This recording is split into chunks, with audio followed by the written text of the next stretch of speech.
Okay, अब अपना अगला टॉपिक होने वाला बच्चा। मैंने आपको पिछली वीडियो में मैंने आपको बताया था कि कितने टाइप के मैंने न्यूमेरिकल्स होते हैं, किस टाइप से न्यूमेरिकल्स आते हैं, कौन कौन से पूछे जाते हैं, वर्क के ऊपर बताया, पावर के ऊपर बताया। अब हम बात करेंगे बच्चे फॉर्म्स ऑफ एनर्जी के बारे में, यानी कि हमारी कितनी टाइप की फॉर्म्स ऑफ एनर्जी होती है। तो पहले तो मेरी बात को ध्यान से सुनना, देखना नहीं, सुनना। दो टाइप की हम लोगों की एनर्जी होती है, यानी कि एनर्जी एक्चुअली में होती है एक मैकेनिकल एनर्जी। उसकी फॉर्म्स होती हैं दो टाइप, यानी कि एक काइनेटिक एनर्जी, एक पोटेंशियल एनर्जी। काइनेटिक एनर्जी और पोटेंशियल एनर्जी के बीच में सर डिफरेंस क्या होता है? पोटेंशियल एनर्जी के बारे में बात करें, कोई भी अगर बॉडी रेस्ट में है तो उसके अंदर 100% एक एनर्जी लगेगी, दैट इज पोटेंशियल एनर्जी। ध्यान रखें, the energy in a body due to its rest position that is known as its potential energy, यानी कि उसकी रेस्ट की वजह से उसके अंदर जो एनर्जी है वो पोटेंशियल एनर्जी कहलाएगी। अगर हम बात करें उसकी दो टाइप्स की फॉर्म्स की, तो पोटेंशियल एनर्जी के अंदर होती है हम लोगों की gravitational potential energy, elastic potential energy. दोनों के बारे में बात करते हैं। ग्रेविटेशनल के बारे में बात करें, फॉर एग्जाम्पल अगर इमेज बनाइएगा अपने दिमाग में, अगर कोई भी बॉडी छत से लटकी हुई है या फिर किसी भी एक ऐसे कोई भी जगह से लटकी हुई है, मान लेते कोई भी चीज़ है, फॉर एग्जांपल आपका पंखा है, फैन है, वो अगर ऊपर से लटका हुआ तो उसके ऊपर एक उसके अंदर कुछ मास होगा और उसके ऊपर एक फोर्स लग रहा होगा, दैट इज ग्रेविटेशनल एक्सेलरेशन। तो ग्रेविटेशनल एक्सेलरेशन उसके ऊपर लगेगा तो उसका जो फोर्स हो जाएगा बच्चा क्या हो जाएगा, F is equal to mg हो जाएगा। और वो कुछ हाइट पर लटका होगा तो वो क्या हो जाएगा, जैसा कि इसके अंदर आपको मैं दिखा देता हूँ। ये देखिए यू जो मैंने mgh निकाला है, लेकिन इसमें यू mgh कैसे आया, क्योंकि हम एनर्जी इक्वल टू वर्क होता है, तो ध्यान रखें वर्क एनर्जी दोनों बराबर होते हैं। एनर्जी को हमने निकाला mgh, कैसे निकाला, फोर्स इंटू डिस्प्लेसमेंट करके, क्योंकि work is equal to force into displacement, तो एनर्जी भी equal to force into displacement. Work का फोर्स और डिस्प्लेसमेंट का मल्टीप्लाई हो रहा है, तो फोर्स पंखे पे कितना लग रहा था, फोर्स लग रहा था दैट इज m इंटू जी, और वो कितनी हाइट पर था, h हाइट पर। तो क्लियर हो गई आपको बात। इस तरह से ग्रेविटेशन पोटेंशियल एनर्जी निकालते हैं। अगर हम बात करें इलास्टिक पोटेंशियल एनर्जी के बारे में, तो इलास्टिक का मतलब ये समझिए, अगर आपके हाथ में कोई भी एक इलास्टिक रबड़ है और आपने उसको खींचा तो उसके अंदर एक एनर्जी आएगी, that is elastic potential energy. जैसे अगर आपके पास गुलेल है, गुलेल पे आपने पत्थर बांधा, देखना एनर्जी कभी ख़त्म नहीं होगी। अभी मैं आपको कंजर्वेशन समझाऊंगा तो उसमें मैं आपको ये बताऊंगा कि एनर्जी ना तो ख़त्म होती है ना पैदा की जा सकती है, that is elastic potential energy के बारे में बात करते हैं। गुलेल ली हमने, गुलेल के अंदर पत्थर लगाया, पत्थर को हमने खींचा पीछे की तरफ, सॉरी पत्थर को गुलेल के साथ खींचा, तो उसके अंदर जो एनर्जी आई इलास्टिसिटी के अंदर, मतलब जो रबड़ थी उसके अंदर जो energy I that is elastic potential energy होगी। अब क्या हुआ, हमने उसको गुलेल को छोड़ दिया और जैसे ही छोड़ा उसकी सारी इलास्टिक पोटेंशियल एनर्जी चेंज हो गई पत्थर की काइनेटिक एनर्जी में, और पत्थर उड़ता हुआ गया बहुत दूर, बहुत दूर गया। क्यों, कैसे गया, क्योंकि उसकी जो पोटेंशियल एनर्जी इसके अंदर हमने भरी थी वो सब उसकी काइनेटिक एनर्जी में कन्वर्ट हो गई। तो energy only change it's form, not destroyed. ठीक है, आगे बात कर लेते हैं। तो इस तरह से मैंने आपको देखिए फोर्स, मैंने आपको बॉडी लटकती हुई यहाँ पर दिखाई है पोटेंशियल एनर्जी में, तो एफ इक्वल टू यहाँ पर एम जी लगा हुआ है, हाइट पर है तो work is equal to F S होता है, तो यहाँ पर work is equal to M G H यहाँ पर निकाला है। बात कर लेते हैं मैकेनिकल एनर्जी की, तो वो काइनेटिक और पोटेंशियल एनर्जी दोनों का सम होता है। काइनेटिक एनर्जी होती है बच्चा हाफ एम वी स्क्वायर, होगी कैसे प्रूव कराते हैं, चलिए देखिएगा। एक्चुअली में मान लेते हैं अगर कोई बॉडी मोशन में है तो इनिशियल वेलोसिटी उसकी क्या रहेगी, इनिशियल वेलोसिटी तो उसकी वी रहेगी, मान लेते हैं फॉर एग्जांपल, और उसकी जो फाइनल वेलोसिटी है जैसे आपको दिखाई दे रहा होगा v इज इक्वल टू 0। ठीक है ना, फाइनल वेलोसिटी वही कहीं आकर रुकेगी, वो बिल्कुल रुकेगी। हमको निकालना क्या है, ये देखिए ऊपर लिखा है energy equal to work is equal to force into displacement. तो देखना work is equal to force into displacement, हमें फोर्स की वैल्यू चाहिए, डिस्प्लेसमेंट की चाहिए, क्योंकि हमको निकालना क्या है, half M we square. Force के लिए सबसे पहले हम क्या करें, डिस्टेंस के लिए निकालेंगे, तो हम थर्ड इक्वेशन लेकर चलते हैं, that is V square is equal to U square equal to 2as। तो यहाँ पर क्या करना है हमको, वी स्क्वायर जो कि फाइनल वेलोसिटी थी वो 0 थी तो हमने 0 ली, u is equal to v थी तो वी ली, प्लस की जगह माइनस क्यों लगाया, क्योंकि बॉडी रुक रही है, रिटार्ड हो रही है, एक्सेलरेशन का उल्टा हो रहा है, इसलिए हमने माइनस ए लेकर चलेंगे, तो 2as। ठीक है ना, वी स्क्वायर को इधर लेफ्ट साइड में लेकर आएंगे, देन उसके बाद में एस की वैल्यू निकाल लेंगे, वी स्क्वायर अपॉन 2 है, कोई दिक्कत तो नहीं यहाँ तक। आगे बात करेंगे एफ की वैल्यू, तो फोर्स बेटा इसमें क्या होगा, फोर्स इसमें मास और एक्सेलरेशन का मल्टीप्लाई होगा, क्योंकि बॉडी के अंदर कुछ एक्सेलरेशन हो रहा है।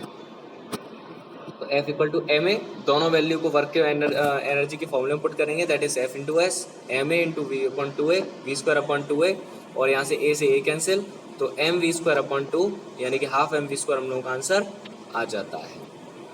ठीक है, अब आगे बात कर लेते हैं।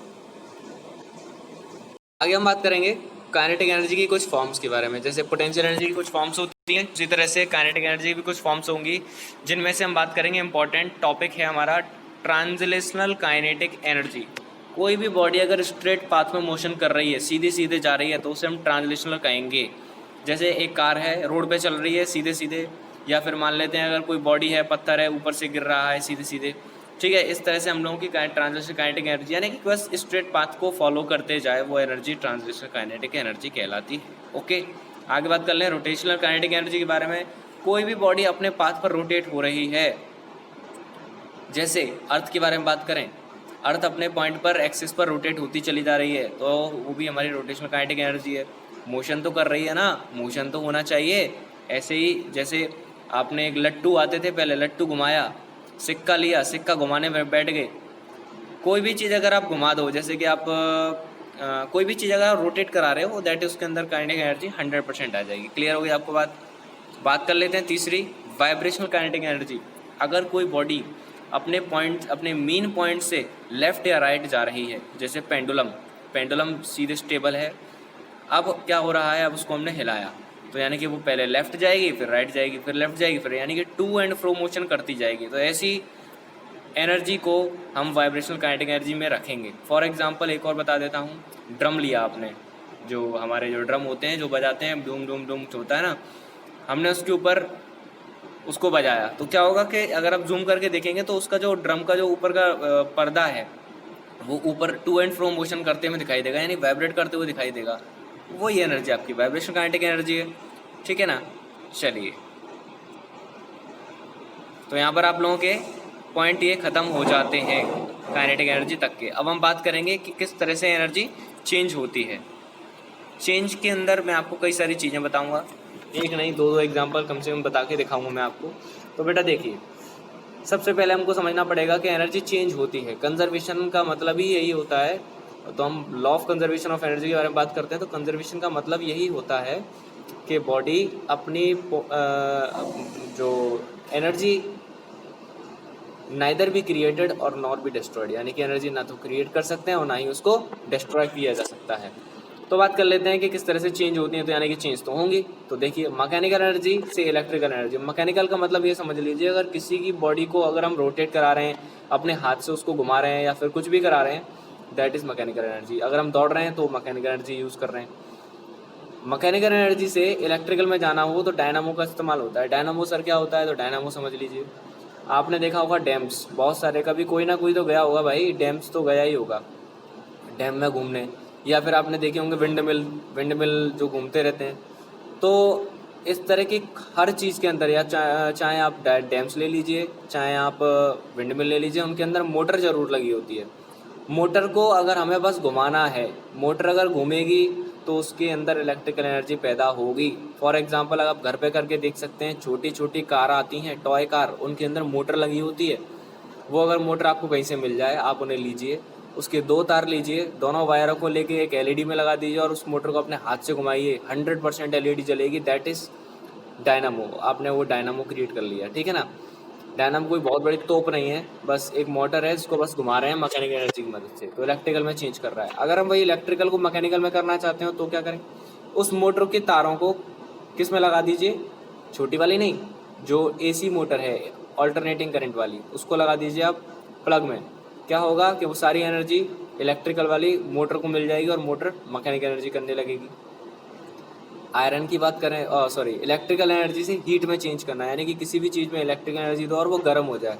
तो देखिए, एक तो आपका इलेक्ट्रिक आयरन है, आपका माइक्रोवेव अवन है, तो इस तरह की कई सारी और भी चीज़ें हो सकती हैं। जैसे कि आपने जो लेडीज़ होती हैं, यानी कि गर्ल्स होती हैं, कुछ भी अब मान लीजिए, तो उनका जो हेयर क्लिपर होता है, हेयर क्लिपर नहीं उसको बोलेंगे, करली हेयर करने वाला जो आपका हेयर कर्लर आता है, उसके अंदर भी वो भी हीट होता है, उसके अंदर भी एलिमेंट लगा होता है। तो इलेक्ट्रिकल से हीट में जा रहे हैं, तो वो आपकी चेंज हो जाएगी इस तरह से एनर्जी। क्लियर हो गई आपकी बात।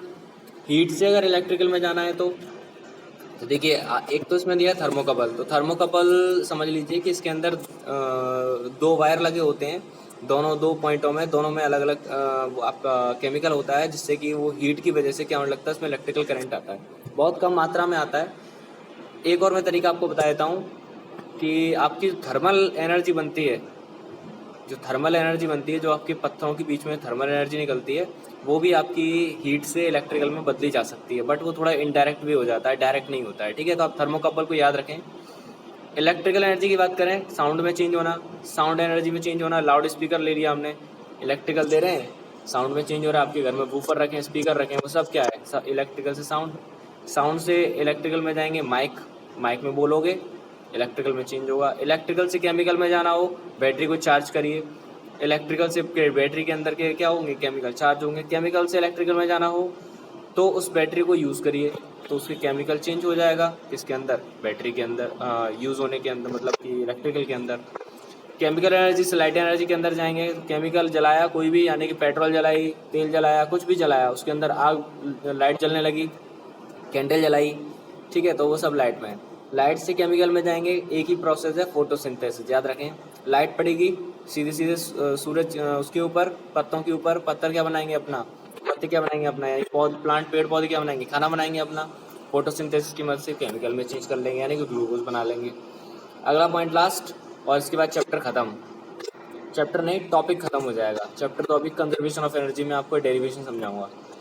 इलेक्ट्रिकल से लाइट में जाना हो तो इलेक्ट्रिकल दीजिए, और लाइट एनर्जी में बदले, that is light LED bulb. आपके एलईडी बल्ब भी हो सकते हैं, और कोई भी आपका बल्ब लीजिए, वो सब किसमें चेंज हो रहे हैं, लाइट में चेंज हो रहे हैं। लैंप ले लीजिए आप। अब लाइट से इलेक्ट्रिकल में जाना हो तो फोटो सेल, यानी कि आपका सोलर पैनल, लाइट एनर्जी उसके ऊपर पड़ रही है, लाइट एनर्जी पड़ते पड़ते क्या होगा, वो सारे सेल उसके चार्ज हो जाएंगे, और चार्ज होने के बाद वो किसमें चेंज हो जाएगी, इलेक्ट्रिकल एनर्जी में। टॉपिक यहाँ पर खत्म होता है, और लास्ट टॉपिक बचेगा, उसे हमको ख़त्म करेंगे अगले टॉपिक में।